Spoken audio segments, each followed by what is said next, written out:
You mentioned connecting with your audience, and I think I want to dive a little bit deeper into that.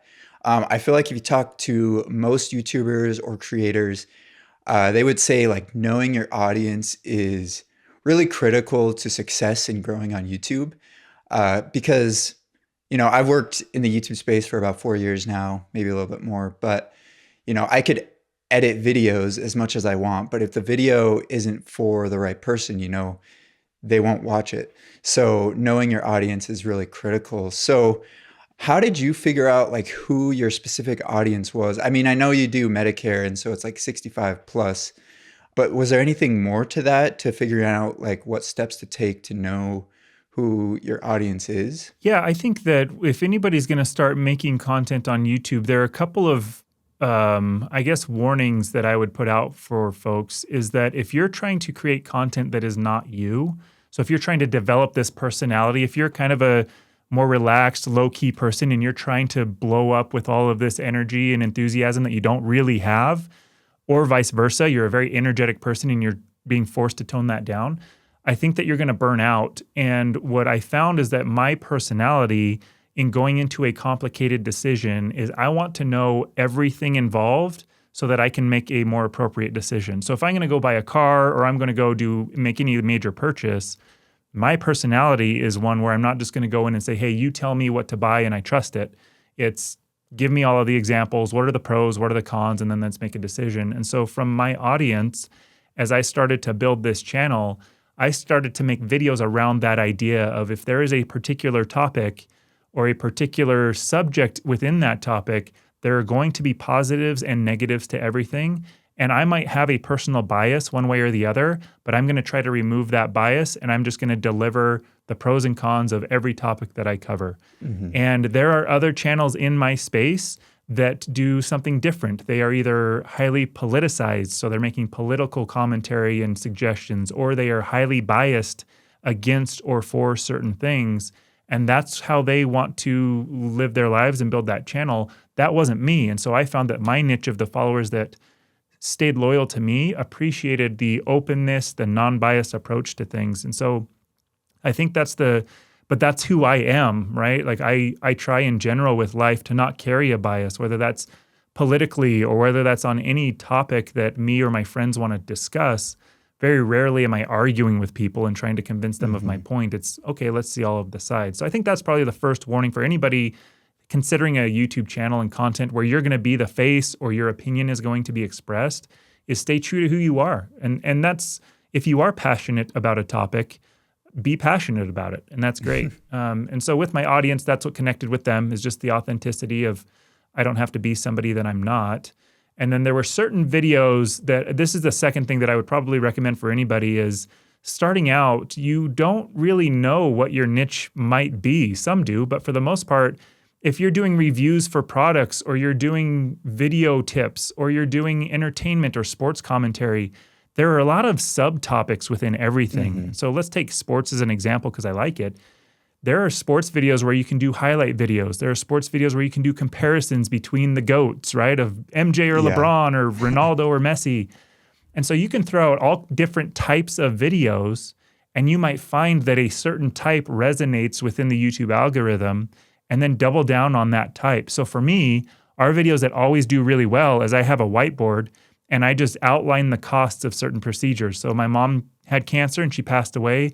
I had all of her bills from her medical perspective. So I could outline how much the bill was, how much insurance covered, how much she or we were responsible to cover. And then I do that with a heart attack from family members or friends have sent in knee surgeries. So those whiteboard videos do really well, knowing that initially, that was our third video, knowing that I could double down and make those more often and get more consistent growth, knowing that that video I put out isn't just going to see 20 views that are my friends and family and go away. Mm-hmm. I found that effective niche. And there are others. So it's not just whiteboard videos, but there are others that we have found do well. Those are probably the two things that I would recommend to somebody starting on YouTube is one, be true to yourself. Otherwise, you're going to burn out and hate it. And number two, find your niche, but that takes some experimentation. So do lots of different types of videos, and then you'll find what works with your audience and then double down on that. I completely agree. So what would you determine as something that's successful or, fits that niche of your audience?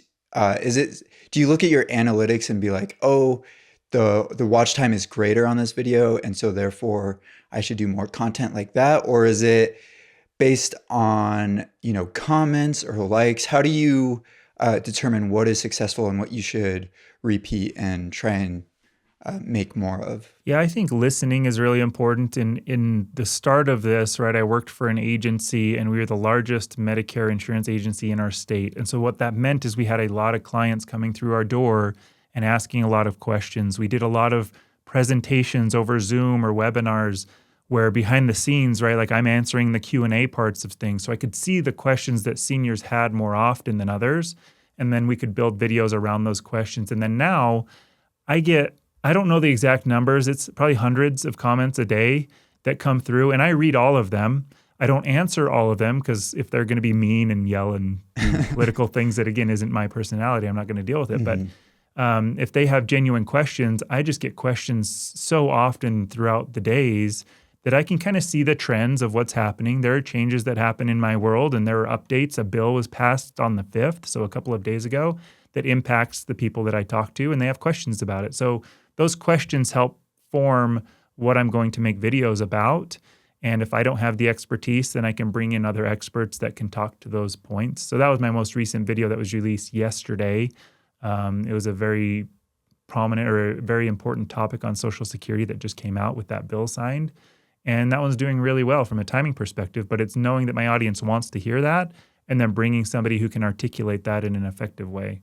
Gotcha. So would you say that you mostly look at the comments and questions that you get versus like the numbers and analytics? Yeah, I think that's another thing to maybe bring up here is that my perspective on YouTube and what I use it for is very much business related, right? And so I get paid through YouTube ads, which is fantastic, and that's based on your views and the watch time. But I also get paid on them watching videos and reaching out to me for help and the partners that I have for help. And so if you're going strictly for the most views possible, there are certain strategies that are connected with that, with these extravagant thumbnails and kind of clickbait titles, and then videos that are edited in a way to keep the attention of maybe a younger crowd as they're jumping around and skipping around. Mine isn't that. Mine is a senior. About 65% of my audience watches my videos on a TV, which is crazy to me because I don't watch any YouTube videos on a TV. Mine's all on my phone. And so to know that my audience is watching on a TV gives me a little bit more understanding and leeway from an editing perspective of what can we put into that video. And they're sitting down for 30 minutes watching these videos. I have hour-and-a-half videos where they watch all the way through. And so I think that for me, the analytics are important in the sense of I don't want to make videos where they drop off in that first 30 seconds and they leave. But for me, I make a lot of videos. I kind of put them in buckets. The first bucket I would say are useful. I want the videos to be useful for me, but in order for them to be useful for me, they also have to be useful for my audience. So that goes back to the very beginning, like the most commonly answered questions.